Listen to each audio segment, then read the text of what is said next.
Subscribe now and press the bell icon. Never miss an update.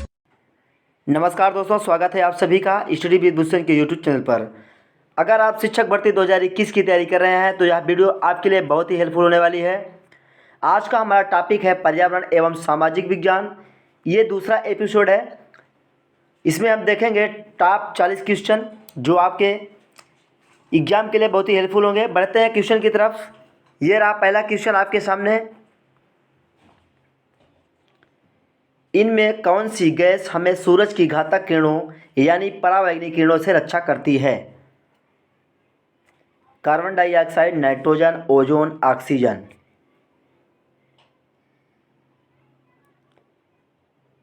तो right answer आपका सी होगा, ozone. हमें सूरज की घातक किरणों से रक्षा करती है यानी परावैंगनिक किरणों से बचाती है। ओजोन परत समतापमंडल यानी स्ट्रेटोस्फीयर के निचले भाग में 10 से 50 किलोमीटर के बीच में पाई जाती है। बढ़ेंगे नेक्स्ट क्वेश्चन की ओर। जब जलवाष्प वायुमंडल में अवक्षेपित या संघनित होकर द्रव के रूप में पृथ्वी पर गिरती है जो उसे कहते हैं। तो जब जलवाष्प वायुमंडल में अवक्षेपित होकर द्रव के रूप में पृथ्वी पर गिरती है तो उसे वर्षा कहते हैं। सही जवाब आपका बी होगा। देखेंगे नेक्स्ट क्वेश्चन। कटीली झाड़ियाँ पाई जाती हैं। तो कटीली झाड़ियाँ गर्म तथा शुष्क मरुस्थलीय जलवायु में पाई जाती हैं। बढ़ेंगे नेक्स्ट क्वेश्चन की ओर। स्वर्णिम रेशा इनमें से किसे कहा जाता है? चाय, कपास, जूट, रबर। तो स्वर्णिम रेशा कपास को कहा जाता है। आपका सही जवाब बी होगा। बढ़ेंगे नेक्स्ट क्वेश्चन की तरफ। पृथ्वी का जुड़वा ग्रह इनमें से किसे कहते हैं? बृहस्पति, शनि, शुक्र, मंगल। तो पृथ्वी का जुड़वा ग्रह शुक्र को कहा जाता है। आपका सही जवाब सी होगा। बढ़ते हैं नेक्स्ट क्वेश्चन की तरफ। इनमें से विश्व का सबसे ऊंचा पठार कौन है? तो विश्व का सबसे ऊंचा पठार पामीर का पठार या कह लीजिए तिब्बत का पठार। सही जवाब होगा आपका डी। बढ़ेंगे नेक्स्ट क्वेश्चन की ओर। मानव निर्मित या मानव जनित आपदा का उदाहरण है। तो मानव निर्मित या मानव जनित आपदा का उदाहरण रासायनिक आपदा है। सही जवाब आपका सी होगा। भूकंप, सुनामी और भूस्खलन ये आपका प्राकृतिक आपदा है। अगर आप नए हैं, हमारे चैनल को पहली बार देख रहे हैं तो हमारे चैनल को सब्सक्राइब कर लें और बेल आइकन को ऑन कर लें जिससे आपको हर एक नए वीडियो की नोटिफिकेशन सबसे पहले मिले। भोपाल गैस आपदा के लिए कौन सी गैस जिम्मेदार है? तो भोपाल गैस आपदा के लिए जिम्मेदार गैस मिथाइल आइसोसाइनाइड है। आपका राइट आंसर ये होगा। बढ़ेंगे नेक्स्ट क्वेश्चन की ओर। कौन सी गैस ग्रीन हाउस इफेक्ट से संबंधित नहीं है? Nitrogen, carbon dioxide, methane, nitrous oxide.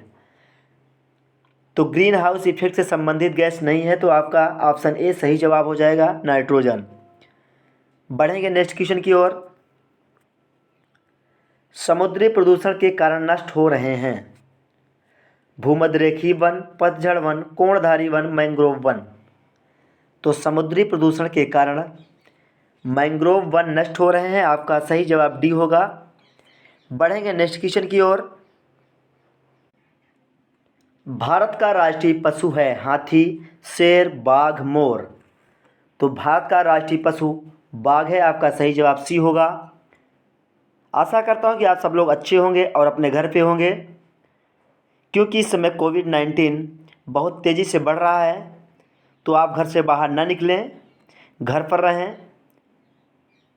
बढ़ेंगे नेक्स्ट क्वेश्चन की ओर। सागरीय खरपतवार किसका महत्वपूर्ण स्रोत है? क्लोरीन, ब्रोमीन, आयोडीन, लोहा। तो सागरीय खरपतवार आयोडीन का महत्वपूर्ण स्रोत है। आपका सही जवाब सी होगा। बढ़ेंगे नेक्स्ट क्वेश्चन की ओर। भारत में प्रोजेक्ट टाइगर कार्यक्रम किस वर्ष आरंभ किया गया था? 1982 ईस्वी में, 1972 ईस्वी में, 1981 ईस्वी में, 1973 ईस्वी में। तो भारत में प्रोजेक्ट टाइगर कार्यक्रम 1973 ईस्वी में आरंभ किया गया था। सही जवाब आपका ऑप्शन डी होगा। बढ़ेंगे नेक्स्ट क्वेश्चन की ओर। निम्नलिखित में से किस वर्ग में प्रोटीन की प्रचुरता है? दूध, आम, गाजर, अंडा, मटर, मछली, सोयाबीन, चना, मक्का, सेब, दही, मांस। तो किस वर्ग में प्रोटीन की प्रचुरता अधिक है, यही आपसे पूछा गया है। तो सही जवाब आपका ऑप्शन सी हो जाएगा, सोयाबीन, चना, मक्का। इनमें प्रोटीन बहुत अधिक मात्रा में पाई जाती है। बढ़ेंगे अगले प्रश्न की ओर। एक नक्षत्र का रंग निर्भर करता है उसकी सूर्य से दूरी पर, त्रिज्या पर, घनत्व पर या पृथ्वी ताप पर। तो एक नक्षत्र का रंग निर्भर करता है उसकी पृष्ठीय ताप पर। सही जवाब आपका डी होगा। बढ़ेंगे नेक्स्ट क्वेश्चन की ओर। वनों के महत्व के कारण हैं green gold, green island, green house, green silver. तो वनों के महत्व के कारण ग्रीन गोल्ड है। सही जवाब आपका ऑप्शन ए होगा। बढ़ेंगे नेक्स्ट क्वेश्चन की ओर।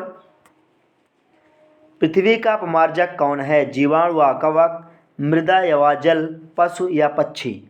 तो पृथ्वी का अपमार्जक जीवाणु व कवक होते हैं। तो सही जवाब आपका ए होगा। बढ़ेंगे नेक्स्ट क्वेश्चन की ओर। कथक किस क्षेत्र का शास्त्रीय नृत्य है? तो कथक आंध्र प्रदेश का शास्त्रीय नृत्य है। सही जवाब आपका सी होगा। Next question. निम्नलिखित में रबी की फसल कौन सी है? चावल, चना, मूंगफली, कपास। तो रबी की फसल चना है। सही जवाब आपका ऑप्शन बी होगा। बढ़ेंगे नेक्स्ट क्वेश्चन की ओर। पोलियो का कारण है? तो पोलियो का कारण विषाणु है। सही जवाब आपका ऑप्शन बी होगा। बढ़ेंगे नेक्स्ट क्वेश्चन की ओर। पर्यावरण दिवस किस दिन मनाया जाता है? 4 जून, 5 जून, 15 जून और 26 जून। तो पर्यावरण दिवस प्रतिवर्ष 5 जून को मनाया जाता है। बहुत बार एग्जाम में यह क्वेश्चन पूछा गया है। बढ़ेंगे नेक्स्ट क्वेश्चन की ओर। पौधों में प्रकाश संश्लेषण क्रिया किस रंग में सबसे अधिक होती है? नीला, पीला, लाल, हरा। तो पौधों में प्रकाश संश्लेषण क्रिया लाल रंग में सबसे अधिक होती है। सही जवाब आपका ऑप्शन सी होगा। देखते हैं अगला क्वेश्चन। भिंडी में पाया जाता है phosphorus, vitamin A, vitamin C, ये सभी। तो भिंडी में phosphorus, vitamin A, vitamin C तीनों पाया जाता है। आपका सही जवाब ऑप्शन डी होगा, ये सभी। बढ़ेंगे नेक्स्ट क्वेश्चन की ओर। भारत में फलों के अंतर्गत सर्वाधिक क्षेत्र है? तो भारत में फलों के अंतर्गत सर्वाधिक क्षेत्र आम का है। सही जवाब आपका सी होगा। बढ़ेंगे नेक्स्ट क्वेश्चन की ओर। पर्यावरण को बचाने के लिए चिपको आंदोलन का संबंध किस राज्य से है? उत्तर प्रदेश, झारखंड, छत्तीसगढ़, उत्तराखंड। पर्यावरण को बचाने के लिए चिपको आंदोलन का संबंध उत्तराखंड राज्य से है। सही जवाब आपका ऑप्शन डी होगा। बढ़ेंगे नेक्स्ट क्वेश्चन की ओर। निम्नलिखित में से जैविक घटक है पादप, मृदा, वायु, जल। तो जैविक घटक पादप होते हैं। आपका सही जवाब ए होगा। बढ़ेंगे नेक्स्ट क्वेश्चन की ओर। कौन रासायनिक उर्वरक का उदाहरण नहीं है? Urea, potash, phosphate, compost. तो रासायनिक उर्वरक का उदाहरण कंपोस्ट नहीं है। सही जवाब आपका डी होगा। बढ़ेंगे नेक्स्ट क्वेश्चन की तरफ। हमारे पर्यावरण में किस गैस का सबसे अधिक सांद्रण है? Oxygen, carbon dioxide, hydrogen, nitrogen. तो हमारे पर्यावरण में नाइट्रोजन गैस का सबसे अधिक सांद्रण है। सही जवाब आपका डी होगा। बढ़ते हैं अगले प्रश्न की ओर। निम्नलिखित में कौन अम्ल वर्षा का बृहद प्रदूषक है? Sulphur dioxide, carbon dioxide, carbon monoxide, hydrogen peroxide. तो सल्फर डाइऑक्साइड अम्ल वर्षा का बृहद प्रदूषक है। सही जवाब आपका ए होगा। बढ़ेंगे अगले प्रश्न की ओर। एनसीटीआई का उद्देश्य है शिक्षालय खोलना, शिक्षालयों में शिक्षा स्तर बनाए रखना, शिक्षा में शोध को बढ़ावा देना, शिक्षालयों को अनुदान देना। तो एनसीटीई का उद्देश्य शिक्षालयों में शिक्षा स्तर बनाए रखना। सही जवाब आपका बी होगा।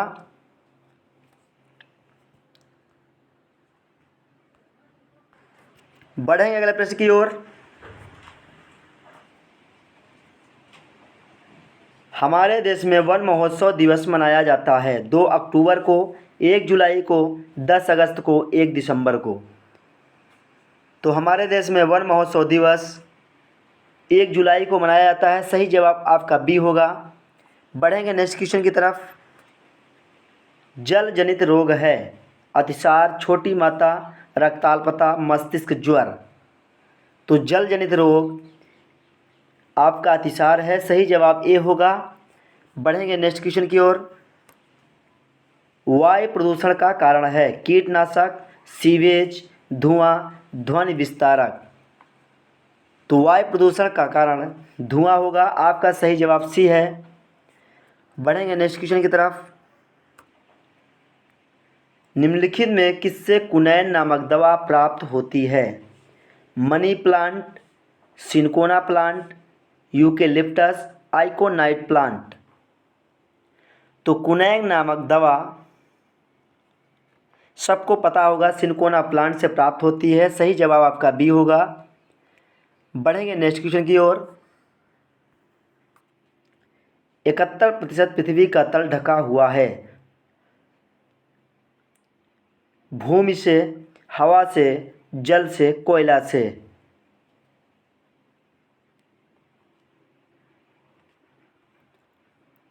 यहाँ गलत लिखा हुआ है, सही कर लीजिएगा आप। तो 71% पृथ्वी का तल जल से ढका हुआ है। सही जवाब आपका सी होगा। बढ़ते हैं नेक्स्ट क्वेश्चन की ओर। विश्व में जल संकट का प्रमुख कारण है नगरीकरण, औद्योगिकरण, विश्व के तापमान में वृद्धि, अम्ल वर्षा। तो विश्व में जल संकट का प्रमुख कारण नगरीकरण है। सही जवाब आपका ए है। बढ़ेंगे नेक्स्ट क्वेश्चन की ओर। निम्नलिखित में से कौन सा सदाबहार पेड़ नहीं है? नीम, इमली, बबूल, शहतूत। तो सही जवाब आपका ऑप्शन डी होगा। शहतूत सदाबहार पेड़ नहीं है, बल्कि ये साग या झाड़ी के अंतर्गत आता है। नीम और इमली, बबूल ये आपका पेड़ के अंतर्गत आते हैं। लिख लीजिएगा, ये आपका साग या झाड़ी के अंतर्गत शहतूत आएगा। बढ़ेंगे नेक्स्ट क्वेश्चन की ओर। राष्ट्रीय गीत के रचयिता हैं बंकिम चंद्र चट्टोपाध्याय, रविंद्रनाथ टैगोर, मोहम्मद इकबाल, मैथिली शरण गुप्त। तो राष्ट्रीय गीत के रचयिता बंकिम चंद्र चट्टोपाध्याय हैं। सही जवाब आपका ये है। बढ़ेंगे नेक्स्ट क्वेश्चन की ओर। भारत में प्रथम बायोगैस संयंत्र कहाँ स्थापित हुआ? पिलानी, जयपुर, आगरा, दिल्ली। तो भारत में प्रथम बायोगैस संयंत्र पिलानी में स्थापित हुआ। सही जवाब आपका ये होगा। बढ़ते हैं अगले प्रश्न की ओर। डेसिबल निम्नलिखित में से किसे मापने की इकाई है?